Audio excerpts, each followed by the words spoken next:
Okay, I think we're ready to get started here. We're gonna call the meeting to order. I think it's noon 03. All right, we're gonna do roll call. Monica Eischen, I'm here. Julia Lyons, Here. Grant Gerber, Andy Alvarado, Here. Mike Weller, Here. Tweed Schuman, Here. Doug Marotek, Here. Bruce Poquette, Katie Bellinger, John Yuckel, Mark Helwig, Elaine Smith, Marshall Savitsky, Kathy McCoy, Bill Trepanier. He's on training. All right, let's go ahead and rise for the Pledge of Allegiance. Oh, right behind me. I'm gonna go like this. All right, I pledge allegiance to the flag of the United States of America and to the republic for which it stands, one nation, under God, indivisible, with liberty and justice for all. Usually it's like scooched over a little bit. Okay, can we get certification of compliance with the open meetings law? This meeting was publicly noticed and compliant with the open meetings law. Thank you. Okay, let's go over the meeting agenda. Has everyone had an opportunity to look at the agenda? And does anyone have any corrections, changes, additions, or deletions? We'll just be putting School Pulse under 10A or B. Will be all in one presentation. Okay, so I think maybe let's just make School Pulse B. Okay, so B under 10 will be School Pulse program. Any others? No. I just make a motion to approve the agenda with that addition. Second. Okay. Motion by Tweed, second Sheriff. All those in favor? Aye. Aye. Any opposed? Okay, motion carries. All right, let's go ahead and look at the, well, do we normally do this in this order? Before the approval of the previous meeting minutes? Seems out of order, doesn't it? Okay. All right, let's go ahead with public comments. Do we have any? Okay. All right, so then let's move on to the approval of the meeting minutes from the previous meeting. If I could speak today, that would be helpful. Anybody have any changes, corrections to that? All right, could you turn your mic on? Yep, no problem. Okay, motion to approve with a couple of corrections. Under jail report, I think the D should be taken off of update. Should be verbal update of inmate population. Okay. And then under criminal justice coordinator, a question, building bridges, is that a proper name of a grant application? Should it be capitalized? Yes. Correct, it should be capitalized. Okay. Okay, so building bridges was the program. Okay. Thank you, Judge Smith.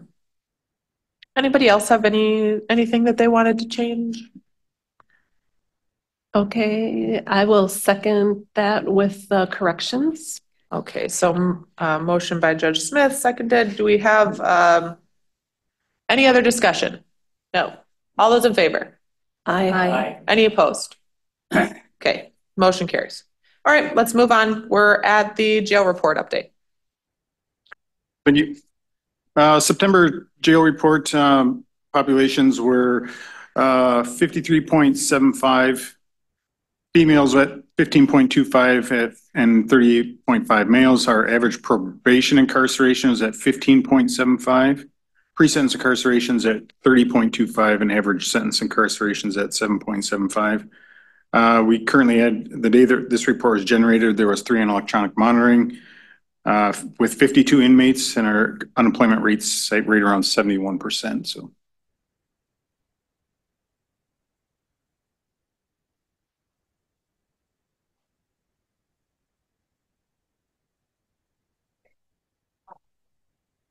Does anybody have any questions about the jail report or comments? Okay. Hearing none, I think we can move on.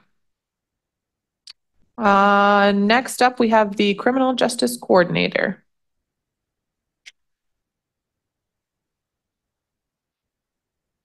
Hi, everyone. I'm Nikki Light. I'm from Justice Point. I'm filling in for Becky Berry today.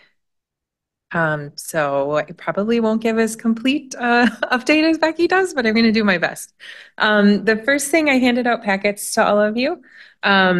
And the first thing in the packet is the monthly statistics. So these are statistics for all 3 Justice Point programs: pretrial supervision, diversion, and treatment court for the month of September. The active cases are staying right around the same number. We did have 39 people that were on the wait list for pretrial supervision.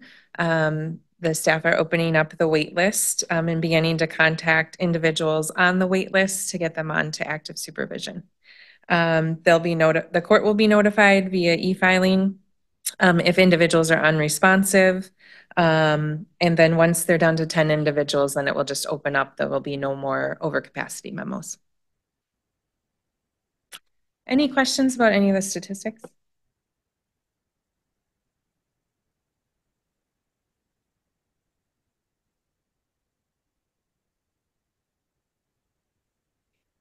Okay.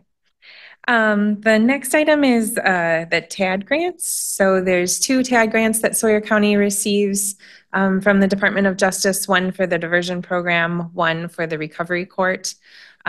Both grants are going to be requested in the amount of $150,000 this year. In previous years, well, the last 2 years of the recovery court grant, we had only requested $100,000 because we were in the planning stages and then the court was brand new into implementation.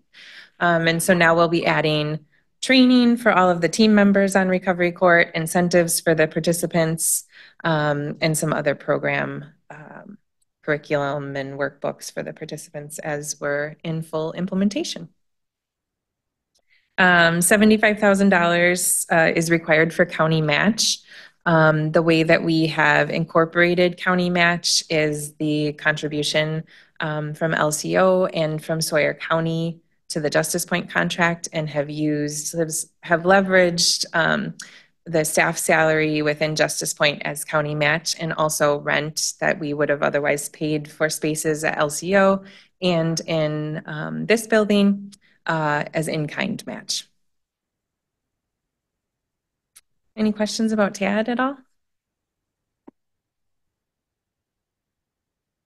Okay, and it sounds like I talked to Becky. She said this group has already approved the TAD application, so that's due in about a week and a half. So we'll be getting that submitted.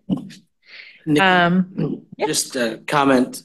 We can talk about this later. Yeah. We did get an email yesterday or within the last few days regarding the amount that we're eligible for. Okay. They come out with changed amounts. Oh, okay. Eligibility, just make sure. And the grant application needs to be amended to include the amended amounts. Got it.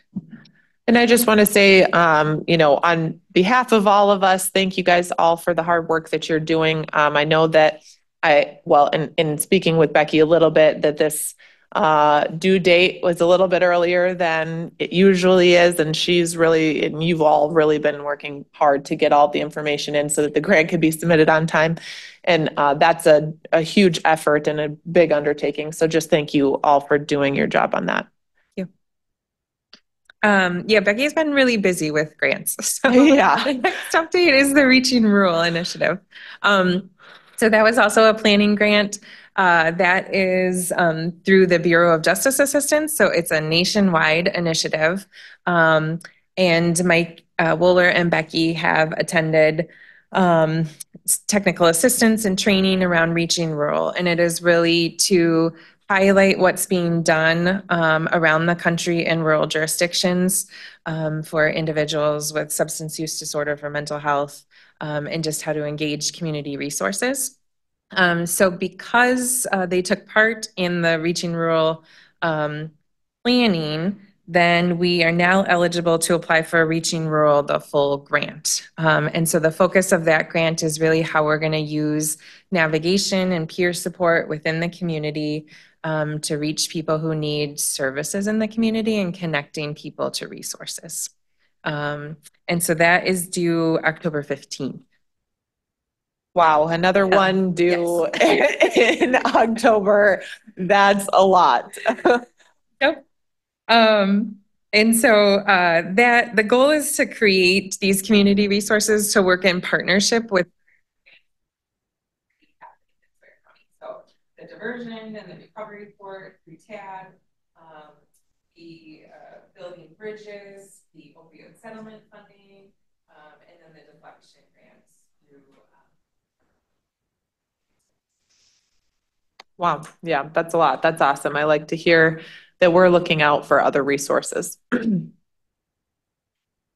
then just to sum up the grants, the Building Bridges Planning Initiative, which Sawyer County has been approved for, was submitted on August 23rd and received the letter of acceptance on October. So the official team for Building Bridges consists of about probably half the people in this room. Any questions about any of those other grants or?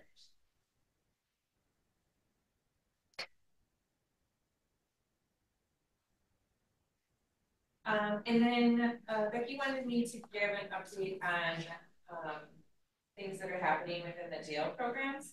So there's a couple different handouts. There are handouts on the grants. I was talking about the Beach Rural Initiative and the actual narrative that was submitted. But for jail programs, the Justice Point staff are going to be volunteering.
I just had one question, and I think that I've actually asked this before, but probably forgot. So I do see that it's in English and Spanish for the handbook. Are all these other things available in alternate languages, or is it just the handbook itself? I believe it's just handbook. Okay. I guess I have a question for Nikki real quick, Go ahead. Madam Chair. Nikki, I see that we're going to continue the MAT program in jail, and that's going to be via an MOU with the tribal clinic and the jail? Justice Point isn't involved in that. Okay. Or coordinating that or having staffing for it, so I don't have as many as Sure. But I know we were on a call with, I think, sheriff and jail about the inmates that were being incarcerated that were currently opioid dependent and were denied MAT services. So, but I think that worked out in a favorable way. I just have never seen that MOU and would like to look at it. So this, I believe, is the description that we used for building bridges and for really that development. So the 5 or 6 of us that are on that development team will be working to make sure that we have the right health resources, both internally and externally, for when inmates are released so that they would continue. So one of the things that's difficult to do right now is to get them actually started and versus continued on MAT is my understanding. So that's, so we have to have quite a few things in place to be able to do that. Building Bridges is giving us the opportunity to have the training and to build everything there so we have a successful program. So there's probably an MOU coming then. There'll be more work coming and we've got quite a bit of work in front of us, so. Appreciate it. Mhm. We're in it's really the full development of what that program looks like, and we'll help support that. There's technical assistance and everything. So yes, mental health providers are to be included in that overall view of what that program looks like. Sorry, I've been talking to Becky about this, so.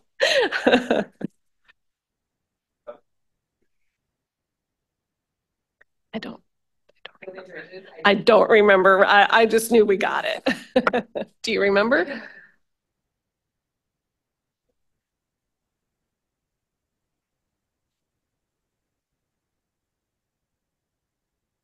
That's the most recent. That's the one that you were like, what is this one?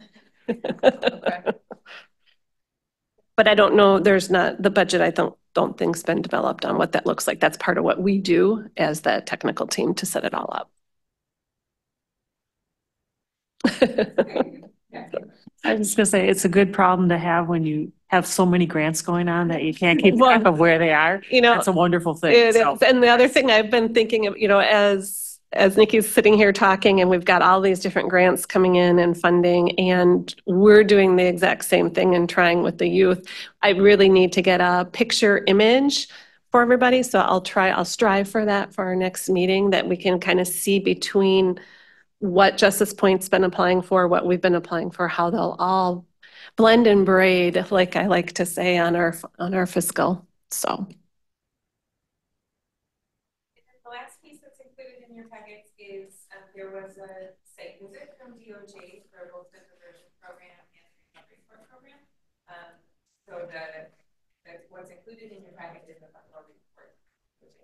So there were a number of recommendations for both diversion and recovery support. A lot of them had to do with things that we should include in the participant handbook or include in the policy manual. There was not really any major suggested program structure or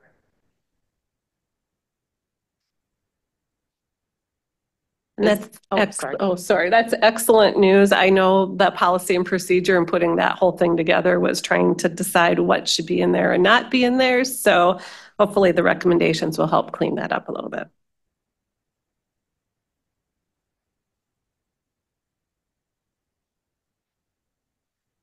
Is this this site visit, is this something we requested or is it a regular thing? Okay, so a yearly site visit? Okay. Okay. I was gonna say, this is the first one I've seen, so I was like, oh. Oh. They were struggling with some staffing issues in that bureau, but now they have 2 policy analysts that regularly go out. So in Justice Point's other programs, diversion and programs, also receive site visits. Okay, great. I mean, I'm one of those people who looks at these as like a super positive thing. You know, audits are great. It's a great way to find out where you need to grow and the things that you can improve on. So I always look at it as a positive thing. So I'm like, great, if this can be a yearly thing, that'd be awesome. But if it's not, then understood.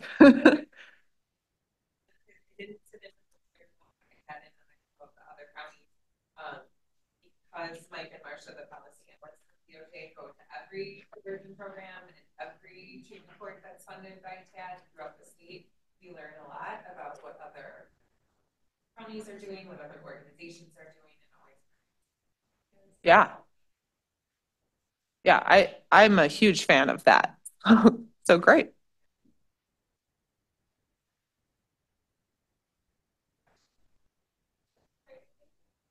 Is this parenting Inside Out? Is this one of the resources that's in the jail? I think this is for the jail program. Okay.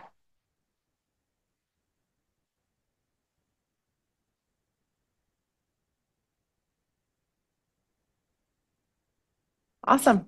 Thank you so much. And you did a great job.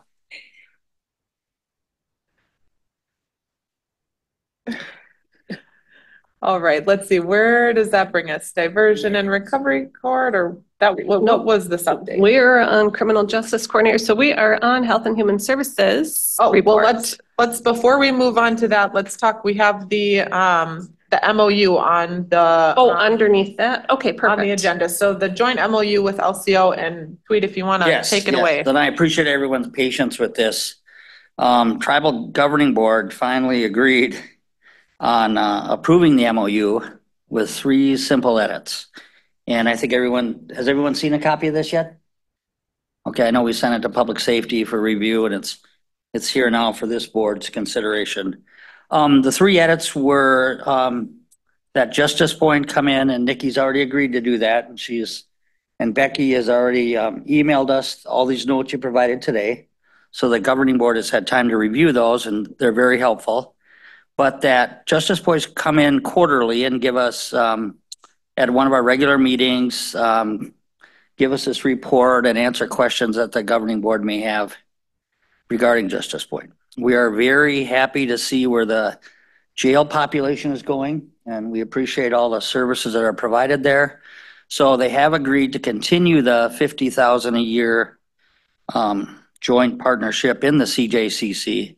We just limited it now. We're doing it 1 year at a time so we can evaluate the changes we've made to this program. One being, and I see it's already been made, and I thank you, our jailer, for that Native American status be put back in the jail report so we can monitor how many of our tribal members and Native Americans in this area are being incarcerated. We use it for budget amendments or adding money to that area where something we can do for more services. And I think our Judge Smith there can add to that as well. Let's see, 1 year, same amount of money, jail report. Am I missing anything, or what was the other thing? I think I gathered it. Yep. So we appreciate that. We would like you to consider this for approval, and it's certainly renewable when, Andy, in April, this coming April, I think. This agreement will go through the end of January. Okay. It's February 1 to January 31st. Yes. Public Safety is agreed and forwarded this on to the county board for approval next week. I think we've clarified a couple of the language changes as far as tribal member status, just making sure we're on the same page there. So we're good with this. Yeah, I think going into next year's agreement and discussions, the one thing we've discussed is changing the timeline so it matches up better with both sides' budget years. Sure. Oh. And I appreciate Nikki mentioning us with our office space we give them at the tribal office and putting that towards in-kind, which is wonderful. We appreciate that's really working out well for us. I just want to say, just as a general comment, I genuinely appreciate the efforts that went into this. I think that and it's been stated so many times before, we're all stronger together. We all have the same goal for the people in this county. So it's great to have joint efforts. Anytime that we can team up, it's probably going to have a better result for the entire community rather than trying to, combat the same issues parallel to each other. Better to do it together. So thank you all so much for your efforts. I think, this is wonderful. It's going to help us out a lot. We're seeing a lot of success with Justice Point already. I mean, I will admit, coming into it, I was as confused probably as anybody who's also not knowledgeable about what Justice Point does and all of the work that goes on behind the scenes. But there is so much that goes on behind the scenes, and it's helped a great amount. Also, as far as Recovery Court goes, Recovery Court is, we're not even yet at a year since we started, and it's, I would say, becoming very successful at this point. We have 9 participants in our Recovery Court, all at different phases at this point. We started, it was a difficult start because everybody's at the same phase. And so it's hard to focus so much energy and attention on so many people at the same brand new phase. But now we're starting to see some, phasing up happening within the group, which is helping us out a little bit for the amount of attention that we can give to each person. But it's going really well. I think if anything, more people, if we can get more people on our team, more people to be invested in our goals, then I think we'd see even more success with it. So if anybody has any interest, shoot me an email. Let me know if that's something that you think that you can help with and that you'd like to help with. Then by all means, please put your name in. Let's see. Judge Smith, did you want to make any comments about the MOU or anything? Yeah. With the TGB. Yep. Okay. Yes. Well, thank you. Thank you all again. Madam Chair, Yes. I'd just like to add to, you talked about behind the scenes. We do get a lot of requests from the tribe on data, and we have a shared records management system with all of the agencies, the three law enforcement or four law enforcement agencies that enforce criminal law. And we get a lot of requests from the tribe, whether it's from their grant department or otherwise, and happy to share anything. Even if something isn't on paper on the surface, a lot of that data we have, and we're always happy to share that. Awesome. Thank you. Can I make a motion? Do we need to take action on I that? just want to make a motion that we are in support of the revised memorandum of understanding with LCO, just so it's on the record and the county board knows it and the tribal board knows it. Thank you. I appreciate that. Do we have a second? I'll second that. All right. All those in favor? Aye. Any opposed? Okay, motion carries. Thank you very much. I appreciate that. Okay, I think now we can move on to the Health and Human Services report.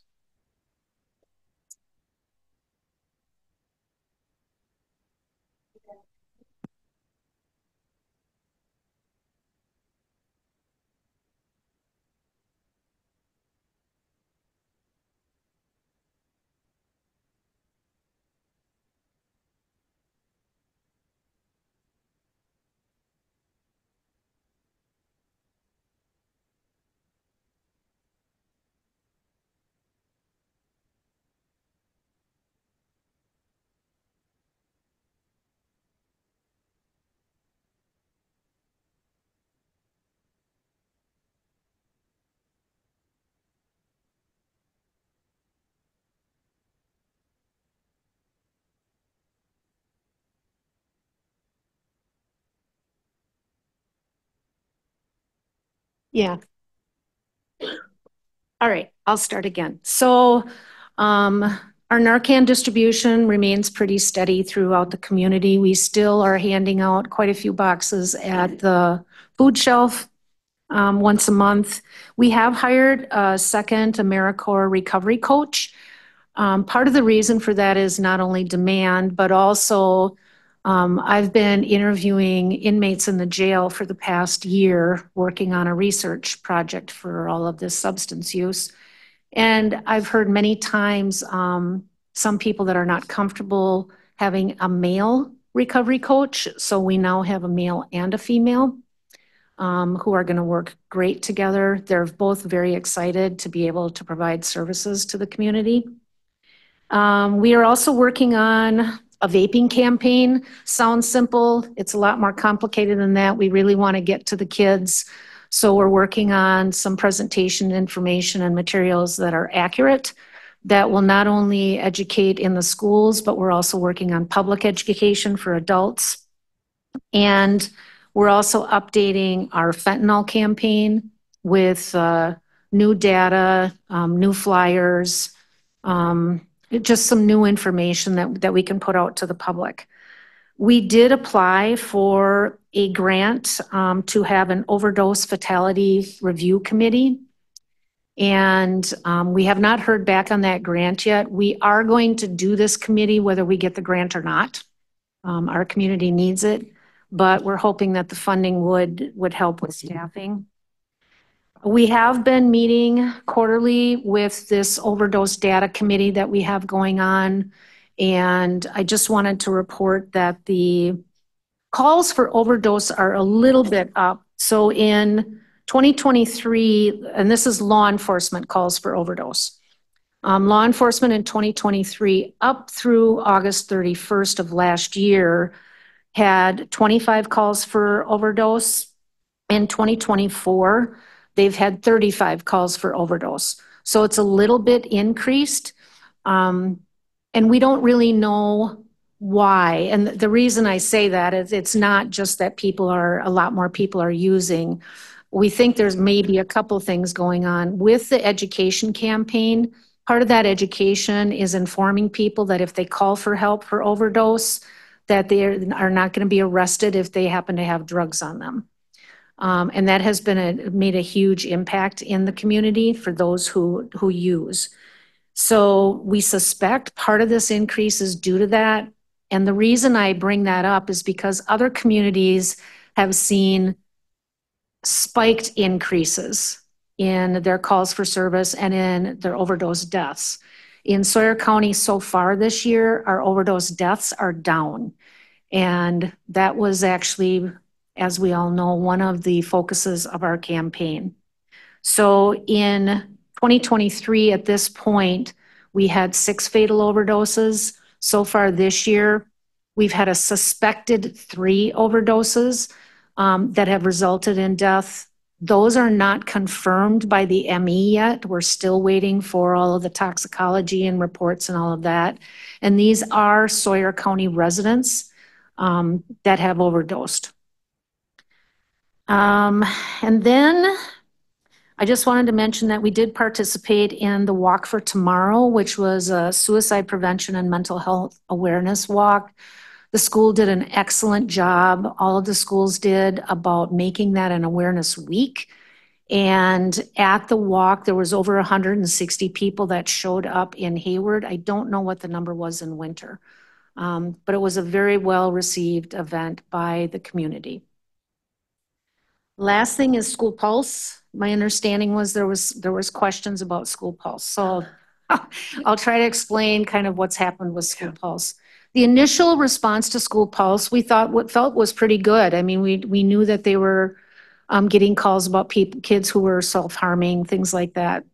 As time went on, we started getting calls from LCO School, is kind of where it started, stating that the usage was way down. They can see the numbers on some dashboard, and they were saying the usage was way down significantly. We contacted Winter. They reported the same thing. And it just so happened that we were doing a fentanyl presentation in a school outside of Sawyer County. And before those presentations, I start the presentation. So I usually walk up to the kids and just talk to them and kind of connect with them a little bit. And somebody had mentioned that they have School Pulse. So I asked them about it and got blasted by 30 kids who absolutely hated it. So it made me wonder what was going on. So we did a survey, just a short survey of School Pulse users at Winter School. And we had 60 kids respond, which was quite a bit considering it's just their high school. And the response was negative. They didn't like many things. They felt like it was AI generated and not personal enough. They felt like they didn't like the fact that it would use their data minutes because a lot of them would, their phones are off while they're at school and they're not on a Wi-Fi. So then when they would turn it on, they didn't like receiving, quote, texts that I'm never going to read. We had a few positives, but overall the response was very negative. And so we talked to both LCO and Winter Schools, who have decided that once the contract is done, they're not going to renew it. And as a result, decided that it should not be put into Hayward schools. It's quite a bit of money for Hayward. That's the largest school. So decided it should not be put in there if the kids aren't going to use it. We might think it's great as adults, but the kids didn't like it. So Bottom line. Thank you for. Thank you. Oh, Yeah, thank you for the I didn't information. have that Yeah. information. Yeah. Yeah, we just had the positive things and I hadn't gotten to the point of, okay, what was that? That Yeah. wasn't. Any other questions? Does anybody have questions about any part of that report? That was a lot. Thank you. Thanks, Joyce. Okay. Thank you. Okay. Okay. Youth justice. Yes, I will take youth justice. So with youth justice, we've been applying for a lot of grants. So a few of you have already heard about a few things that we have going on. We did receive the grant from the state for truancy. So we will, as of January, we will be hiring a truancy coordinator, case manager. We haven't decided on what that title would be, but working with the schools. And we'll actually get the referrals directly from the school and work directly with the families, implementing services or whatever is needed. That is targeted at ages 10 to 16. That is within the grant constraints. We know there's truancy that happens earlier than that. We will have to dive into that to understand what we can do. But to get us started, we're going to do that. We've already come up with a referral form, have met with the courts. One of the things that was identified is really there's not a lot of information that's coming forward if a citation comes through. And actually, I think just today, Sarah sent out invites for all of us, so law enforcement, school, HHS and the courts to get together to start talking about truancy. What does that look like in implementing the referral form earlier so that it goes directly if there's a citation. The court can see everything that has been done already. So that'll kind of really jumpstart us for our programming as well. So that'll be coming up just shortly. The other thing is we received a federal grant, one of 2 counties in Wisconsin that was allotted the grant. With that, we're going to actually work with sister company for Justice Point, which is Serona. I think you call it a sister. Yeah.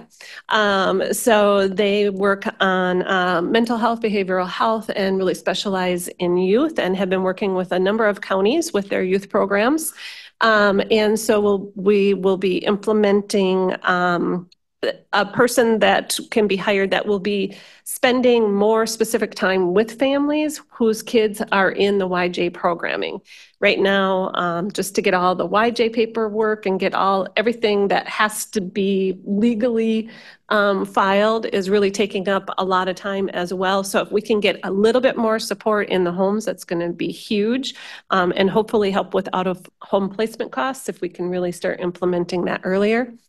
And we are on Friday, we have a grant that's due and hopefully we get that one because that will even expand the services we have from Serona to another person, another caseworker, family support specialist, and hopefully some therapy that's specific to youth because that's something that we don't have a lot of in our community.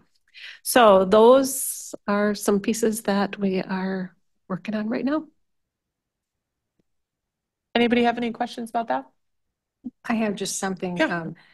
I'm really happy to hear about the work that's being done on the truancy end and for the youth justice. And I just wanted to let you all know that the tribal court received a CTAS grant for $400,000 for juvenile healing to wellness court. And so we're going to be working on that, which will mean another case manager, and it's a 4-year grant. So we have to sit down with grants and kind of plan out our process.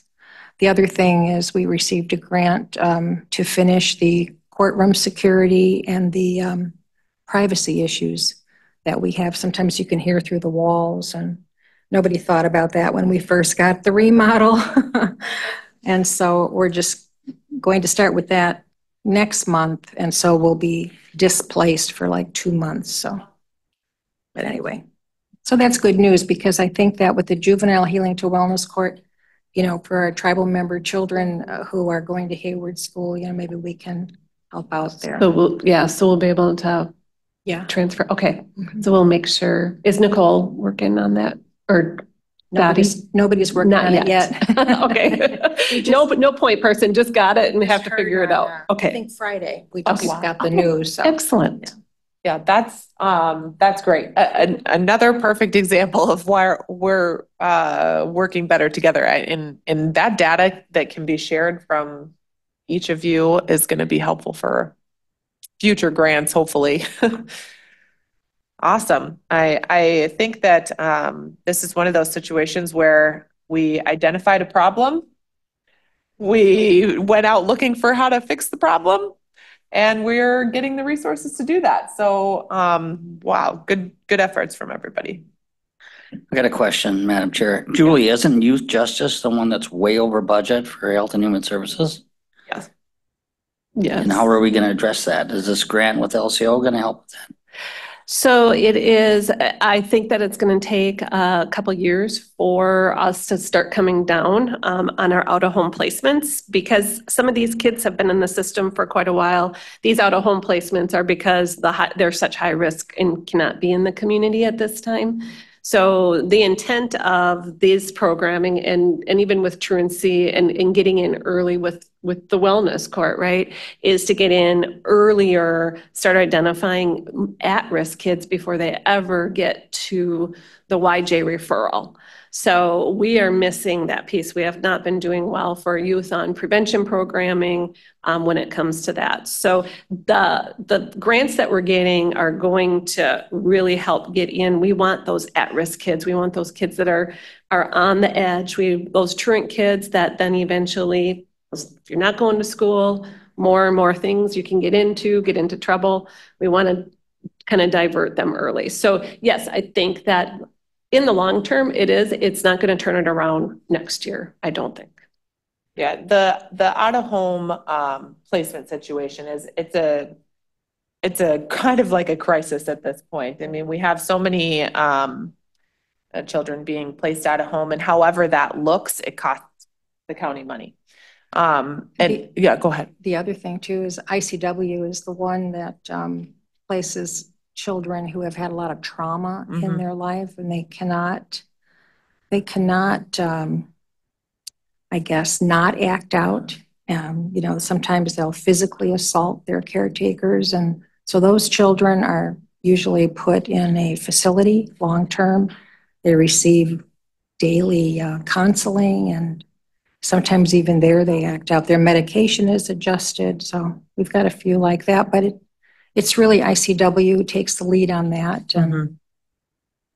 If they are tribal kids, then we don't have although if it's a delinquency and it's going to the courts, then we determine where that is. Another area that, while we're on the subject, another area that I'm seeing kind of a gap is children who are, let's say, 15, been kind of on their own for a while. Nobody in their family is willing to take them in, maybe because they're having other behavioral issues, or maybe just nobody is an appropriate placement for them. They also probably are not going, it's probably not on a juvenile detention level. These are the kids that I'm wondering where are we gonna put them, and if we put them somewhere, they're not gonna stay there. They're probably gonna take off. And that's what happens most of the time with that age range, I think, of children. And in fact, we kind of were just talking about this, and I mean, similar to how we have, a shelter for adults, it'd be great to have a youth shelter, some place that even just a temporary place. I've had multiple cases over the last month that I just can't get out of my head because I'm just so concerned about these kids and where they're going and where they're sleeping at night. And I just, it's one of those things that I think that's a gap in our services. And if we can try to find a way to close that gap. We've been very concerned about that over the past few years too. Yeah. There are a lot of kids who parent themselves. They don't have any adult in their life. So sometimes they're doing laundry at the school. Yeah. And it's not a good situation. Right. Essentially, essentially homeless youth. Yeah, it's one of those areas, maybe we can, once we get some of these other things, because you guys need more grants to write, but I'm glad that we can bring these things up. Okay, anything else no? Okay. Any questions or comments? All right, let's go ahead and move on. Community services updates. Not a whole lot for me right now. House of Hope has graduated another guy, and they do have beds full at the moment. And then since I was gone, Timber Bay is an organization that bought the house next to House of Hope. They focus on youth, at-risk youth and things like that. I know they have interviewed some gentlemen for taking over like the leadership role there and stuff like that. I haven't gotten a full update on everything there. New Life has moved to its new building over on Dino in the old steel buildings and stuff like that. They had been working on remodeling the building there for themselves, but they believe they have fully moved in there. Other than that, that's about all I got at the moment. Any questions? Anyone have any questions or comments? How many empty beds do you have? At the House of Hope, I don't believe they have any at the moment right now. They graduated and brought in guys right away. I have to go double check in case something has changed in the past week or anything like that. But they've been staying pretty full capacity and have a list of applications coming in and stuff too. So they're pretty good at trying to get in, help whoever they can when they can. Thank you. Was there housing that was going to be purchased or for the Home for a Safe Place? Is that what? Yeah. Okay. The homeless, we looked at it, and going in there, the foundation of it is it's kind of going to become a money pit, it seems like. And with the limited funds we have already, we don't want to purchase something to only dump more into it. So the search continues for a building for Safe Place. And it's coming in need as winter arrives. Oh, right. I guess I can add for Lacoudere, the men's shelter on Highway K has been completely renovated. And there are now 13 beds, and we're turning it into a sober living facility. And there'll be vouchers to pay for their rent through HHS. And we hired a director there, and there's several staff. So kind of a sober living transition home for people that are coming back from treatment, people that are coming back from prison. They'll have a place to go and continue to remain in a safe, sober environment. So that's what's badly needed out there. So we're hoping that will do well. And then our men's and women's shelter on Haskins Road, that's going to be more of people that are possibly not ready yet to be sober. So we're going to separate those wings, and it'll be women and families on one side and men on the other. And I think there's 10 beds on each side there. Okay, essentially like a recovery focus, but maybe not. Yeah, and kind of include a drop-in center for people just to get out of the elements. But there'll be help there and a meal, and so we're trying to get through our homeless situation. Yeah, the sober living that one is meant for men right now, correct? Right. Okay. Yep. We want to see how that goes but I'm sure we have females out there in need as well. So okay, I'm sure that'll be coming. That's awesome. Are those beds filled already? No, just opening up. Just So start. they're applying. Yep. They have to apply for these vouchers and agree to all the counseling and everything that goes with a sober living facility. Awesome. That's great news. That is great. That's great news. So I have a question. Is that limited to tribal members, or if the beds aren't full, will they accept? It is open. It is open, Kath. That question came up. Yep. Yeah, it's going to be wonderful. Fantastic. That's awesome to hear. Anything else for community services update? Okay, let's go to board appointed committee updates. Anybody bring anything else back from any of the other boards? All right. Future agenda items. Did we discuss anything that needs to go on for next time? I can do it as part of the Health and Human Services report. I'll try to pull together all of the different grants that are being applied for and what that looks like. I can also bring kind of where we're at with opioid settlement money and recommendations for 2025. Could we discuss mental health counselors? I mean, where we're at with staff or whatever in terms of mental health counseling. I think in the jail and actually in Health and Human Services also, because that's something that's another one of the components I know we've talked about a lot that we need to somehow get into the mix more. So, and then also I was reading through here with the grant, with medical assisted recovery or whatever, the use of the jail nurse, that's still being contracted out, correct? So we have very limited hours in terms of mental health counseling, and the jail nurse, is that an issue that we should be looking at in connection with some of the things that are identified that is going to be in these grants? Have we contacted for any more services or anything, or are we still at a minimal? We currently have 20 hours of medical service and 8 hours of mental health currently a week. So We did separate that. So our mental health contract is not with the nurse, same company. Yeah, we have a local mental health counselor that we contract with. And that's been working.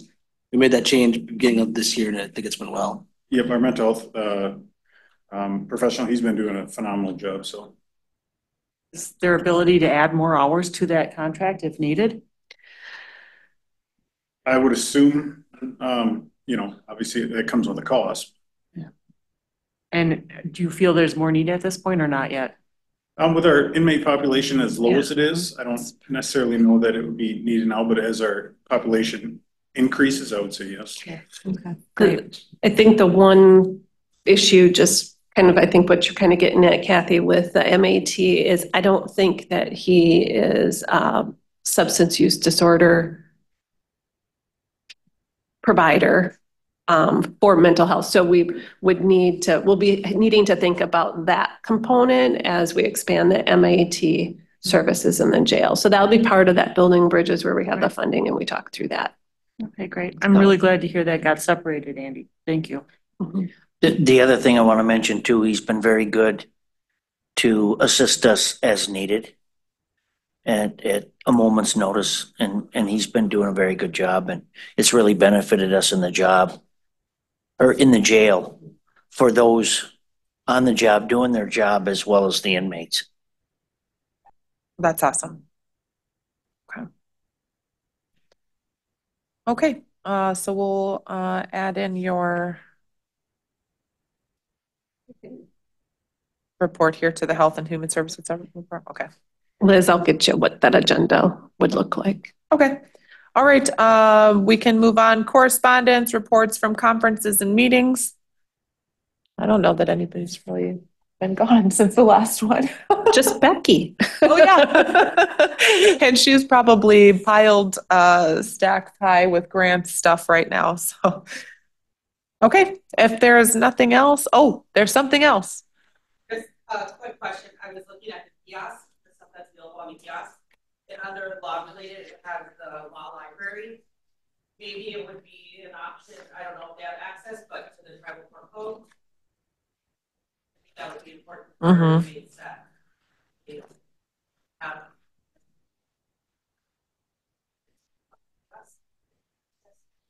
As to Wi-Fi on those tablets? Well, even if it's or like I'm thinking like an uploaded, like the tribal court code, like documents be uploaded to the kiosk, so that would also be available. I don't know if they already do or not. Because you can just go to our tribal court website or the tribal website, and you can find the codes there, and you can print right from there. So I was thinking like if it was uploaded on the Right, we'd have to do that. Yeah, we can upload those on there. We can do that on our end, yeah. I just wanted to look at the list to see if that was on there. I don't think it is. But that's a good idea. Yeah, that's a great idea. We should include that. Good one, Anna. Okay, all right. Anything else? When is the next meeting? Oh. Well, excellent question.